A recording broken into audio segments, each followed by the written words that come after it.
Kwa majina naitwa Alexander J Barunguza, ni petitioner katika kesi ya kikatiba, kesi ambayo naiomba mahakama irejeshe mchakato wa kikatiba ambao uliminywa kinyume na sheria, na kwamba mchakato huu wa upatikanaji wa katiba ni mchakato halali ulioanzishwa kwa mujibu wa sheria, sheria kuu mbili. Sheria ya mchakato wa upatikanaji wa katiba wanasema ni Constitutional Review Act na sheria ya kura ya maoni, tunasema the Referendum Act. Sasa katika ile sheria ya kwanza ambayo nimekuja kuitaja hapo ya mchakato wa mabadiliko ya katiba, yale yote ya ukusanyaji wa maoni ya wadau, wananchi kwa kiasi kikubwa na kwa 100% yalikwisha tendeka. Kwa hiyo hatua iliyokuwa imebakia ni hatua ya kupiga kura sasa ile katiba inayopendekezwa. Sasa kwa nini imekwama au mambo gani yalitokea hapo? Ni kwamba zoezi lilikamilika ile hatua ya kwanza, na hatua ya pili kuchapishwa kwa hiyo katiba mpya, serikali ilifanya hivyo na tarehe ilitangazwa, na kumbuka ilitangazwa pia na Mheshimiwa Jakaya Mrisho Kikwete, lakini pia hata watu wa tume huru pia waliweza kuitangaza tarehe ya lini tuweze kupiga kura ya upatikanaji wa katiba mpya. Sasa baada ya kwamba yalitangazwa hayo, lakini hakuna hatua yoyote iliyoweza kuchukuliwa mpaka sasa. Na tunafahamu mbele kuna uchaguzi na vitu vya namna hiyo. Sasa madhumuni ya kuja mahakamani, nimekuja kurejesha hili swala mahakama ili mahakama iweze kuamua kwamba ule mchakato wetu wa kikatiba, upatikanaji wa katiba mpya, kwamba unarudishwa na Watanzania wanapata katiba inayotokana na mawazo na maoni yao. Hilo ndio jambo la msingi. Na katika hili shauri walalamikiwa wakubwa ni tume ya uchaguzi, ambao kwa sasa ni tume huru ya uchaguzi, ambayo ilipewa mamlaka ya kusimamia zoezi la upigaji kura wa katiba inayopendekezwa, kwamba wananchi wa sasa waamue kwamba wanaitaka hii au irudishwe na ifanywe marekebisho. Hayo ndio mambo ya msingi. Lakini pia zaidi katika kesi hii tulionayo hapo mahakamani, mahakama itapata fursa ya kuweza kuangalia uhalali wa ule mchakato wa upatikanaji wa katiba na na uharamu tunasema wa ukwamishaji wa upatikanaji wa katiba mpya ambao umefanyika kwa zaidi ya miaka 9.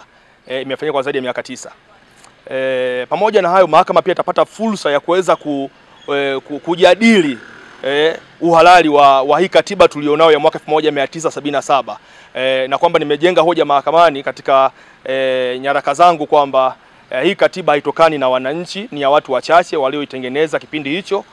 Kwa hiyo haina uhalali, its legitimacy is questionable. Uhalali wake ni wa kuulizwa sana maswali, unatia mashaka. Kwa hiyo tutajenga hoja, na mahakama ikiona kwamba hii katiba kweli inatia mashaka kwa sababu itokana na wananchi, basi turudi kwenye mfumo ule wa upatikanaji wa katiba mpya. Sasa nature maombi ambayo pia nimeyaweka kwa ajili kufanya clarification zaidi, nimesema kwamba na nimeiandika katika maombi yangu kwamba mchakato wa upatikanaji wa katiba mpya ufanyike kabla ya uchaguzi mkuu.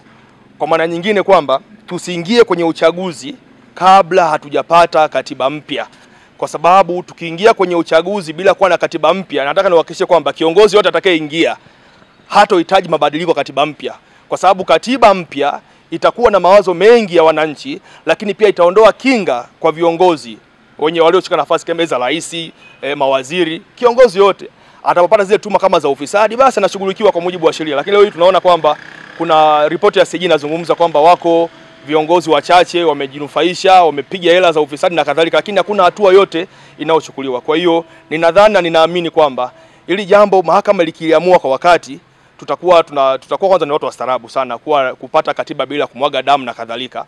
Lakini pia mahakama itakuwa imeepusha nchi isije kaingia kwenye migogoro isiyokuwa na tija. Na kama sasa hivi tunaofahamu kwamba kuna movement zinaendelea kwamba kama hapata kuwa na mabadiliko ya tume huru, basi pasiwe na uchaguzi. Haya yote ni mambo madogo. Kuna kiini cha hayo yote ambayo yamesababisha. Kiini kikubwa ni katiba tulionayo. Katiba tulionayo ina magepu mengi, na mengi yatajadiliwa hapa mahakamani, na nimeshasema mahakamani. Kwa hiyo naomba nisiongee sana, lakini zaidi tunaambia Watanzania kwamba naiamini kwamba mahakama itatenda haki na tutarudi kwenye mchakato wetu, tutapata katiba inayotokana na sisi. Siku ya leo kesi ilikuwa imekuja kwa ajili ya hatua ya usikilizwaji, na upande wa mawakili wa serikali waliweza kufika. Of course kulikuwa na mawakili wa serikali wasiopungua 3, wengine wametokea Mahakama Kuu Dar es Salaam. tulikuwa nao hapa wakiongozwa na wakili msomi na Makai, sijui kitu cha namna hiyo. Sasa ilikuja kwa ajili ya usikilizwaji, na wakili wa serikali alipofika aliomba mahakama imuongezee muda ili aweze kufaili nyaraka zake ambazo reply, majibu yake pamoja na hiyo counter affidavit. Sasa katika maombi hayo wakili wa serikali alielezea mahakama kwamba wao kuchelewa kufaili hizo nyaraka ilikuwa ni kwa sababu za kimtandao, kwamba wakati na faili mtandao ulisumbua na hivyo ikawa rejected. Kwa hiyo na mimi yale maombi niliyapinga sana, kwa sababu hiyo sio good cause kama sheria inavyotaka mtu kuweza kuestablish good cause, sababu ya msingi, na kwamba wao walikuwa served tangu tarehe 24 mwezi Februari, na walitakiwa kuwa wameshajibu hayo maombi siku ya tarehe 10 Machi. Sasa tarehe 10 Machi hawajafaili, wamekaa tarehe 10 mpaka tarehe 19 hii tunayozungumza leo. Ndio nakuja naiambia mahakama tunaomba tuongezewe muda tuweze kufaili majibu yetu. Kwa mimi nikaambia mahakama siku zote hizo 9 hapa, kwa nini wasingefaili maombi ya kuomba kwamba ongezewe muda mpaka usubiri leo tunakutana hapa? Na hawajaeleza kwa nini hawakuchukua hatua za haraka kwa ajili ya kuomba maombi yao na vitu vya namna hiyo. Mwisho wa siku mahakama imeamua kwamba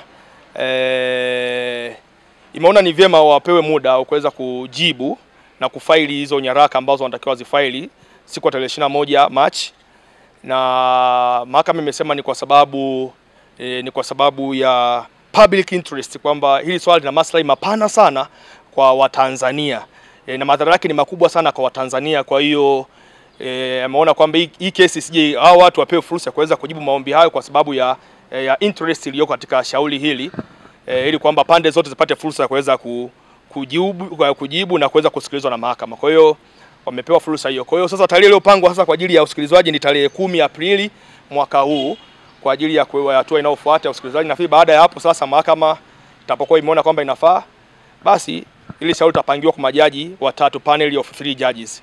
Ila kwa sasa tuko kwenye hatua ya kwanza ambayo swali linasikilizwa na Mheshimiwa Daktari Mango kuhakikisha kwamba hii petition iko competent na vitu vya namna hiyo. Jina la Mheshimiwa Jaji anaitwa Mheshimiwa Jaji Zainabu Mango Daktari. Shauri hili limefunguliwa katika Mahakama Kuu ya Tanzania, masijala ndogo ya Tabora. Of course ni miscellaneous cause number 6939, lakini pia limefunguliwa kwa mujibu wa sheria ambazo zinaendesha hizi kesi za kikatiba, Basic Right Duties and Enforcement Act ya mwaka 2019, lakini pia pamoja na rules zake Procedure and Practice Rules za mwaka 2014.